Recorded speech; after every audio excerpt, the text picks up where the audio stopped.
to attain paradise. So you're saying to me, okay, fair enough. Why are we all here? Why have you all come and left your homes, your jobs, whatever it may be? The whole purpose, and I'm sure you'll all agree, you haven't come to see me. You haven't come to sit and chit-chat. You've come because you believe there's something here that's going to benefit you. If that wasn't the case, you wouldn't be here. You all know there's something that resides here that's going to make me come closer to Allah subhanahu wa ta'ala. There's something here that's going to help me connect, if it's the first time, reconnect, if it's from 11 months ago, or strengthen the connection that I already have. So, the aim is that we want to get closeness to Allah subhanahu wa ta'ala. I want to get close to you, my Lord. I want to strengthen my connection. The question that arises is, how do I do that? How do I connect, reconnect, or strengthen the connection that I have with Allah subhanahu wa ta'ala, with the ultimate aim of gaining closeness to Him? And the answer comes from Imam Ali alayhi salam. Please recite with salawat.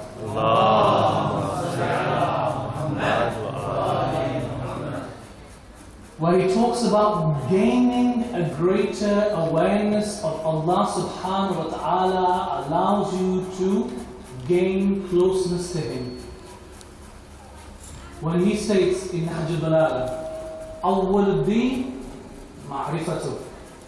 The first step, the first principle of faith and belief is increasing your awareness of Him. He then goes on to make a second statement in which he states, Man araf Allah kamulat ma'rifatuh. The one who attains the inner awareness of Allah has indeed achieved perfect knowledge and awareness. Okay, so we've established, I want to get close to Allah subhanahu wa ta'ala. For me to get close to Allah subhanahu wa ta'ala, I need to increase my awareness of Him. Brilliant. How do I increase my awareness of Allah subhanahu wa ta'ala?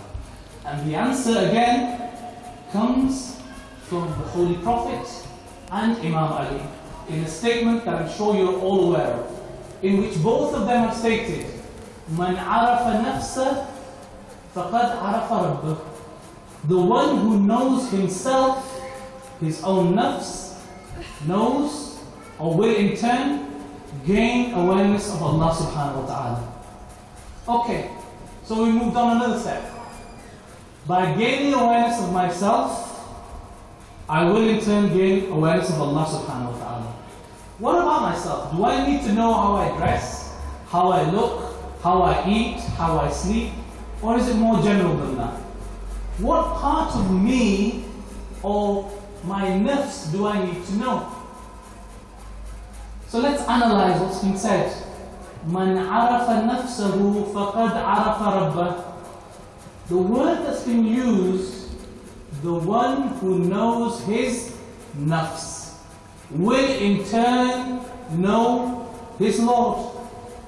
So the answer, my dear brothers and sisters, lies in this one word. The trials and tribulations, everything that we've been talking about so far is in this one word. And inshallah, in the forthcoming nights, it's this one word that we're going to concentrate on. And the reason why this one word is so important is because through it, we're able to connect and finally gain an awareness of Allah subhanahu wa ta'ala, reconnect, increase the strength of the connection, and inshallah, the ultimate aim is gaining closeness to Allah subhanahu wa ta'ala, which is all the reason by which we're all here. The reason behind why we're all here. Please recite one salawat.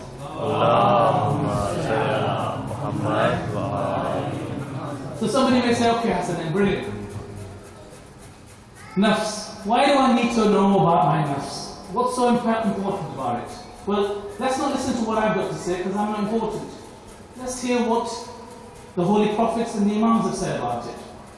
Imam Ali, first and foremost, states, معرفة النفس أنفع المعارف. Gaining awareness of the nafs is one of the most profitable assets for a person. Further, نال الفوز الأكبر من ظفر بمعرفة النفس. Imam Ali states, the one who attains knowledge of his own self has obtained the greatest victory. Furthermore, من عرف نفسه جل أمره. The one who succeeds in gaining an awareness of himself has in fact improved his affairs. All of us are here to improve our affairs. All of us are here to increase our sense of profitability. That's why we're here. If it's materialistic, spiritual, mental, whatever it may be, we're all here to increase all of these things. The key is becoming aware of our nafs. The Holy Prophet himself has stated, أفضلكم إيمانا أفضلكم معرفة. The best amongst you in faith is the one who has the greatest inner knowledge of himself, and in turn will be able to have a greater awareness of Allah subhanahu wa ta'ala. Please recite one salawat.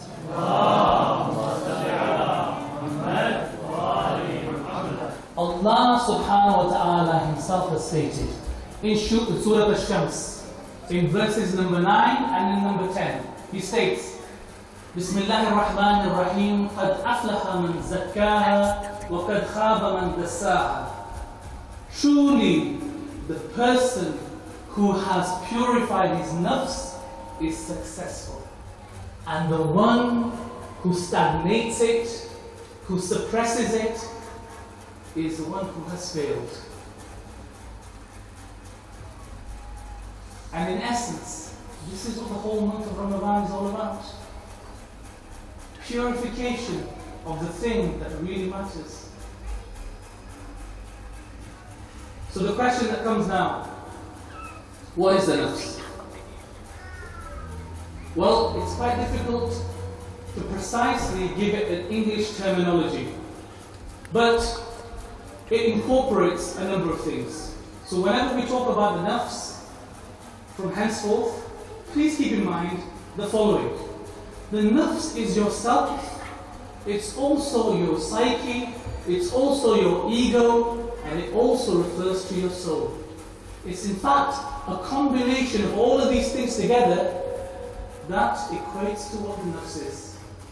In other terms, it's fundamentally the driving force within each and every one of us.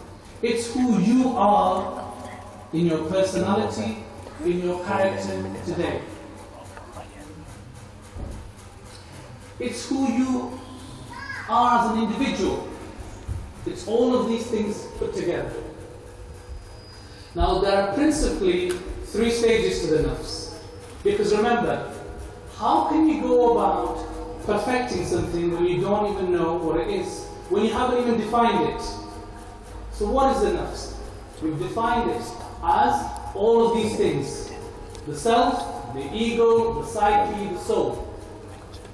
And I've also said that it's the driving force that pushes us. Now let's start looking into what it actually is. The nafs has 3 stages, 3 levels. The basic one, the fundamental one, is termed in Arabic as al-nafs al-amara bis-su, which basically, again, I'm trying my best to translate it, as being the evil inviting self, or evil inciting self. Sometimes it's referred to as the animalistic self. Some people also refer to it as the satanic self. Now this basic self is the lowest self of the person that he possesses. It's his most primal, instinctual, animalistic self that I mentioned.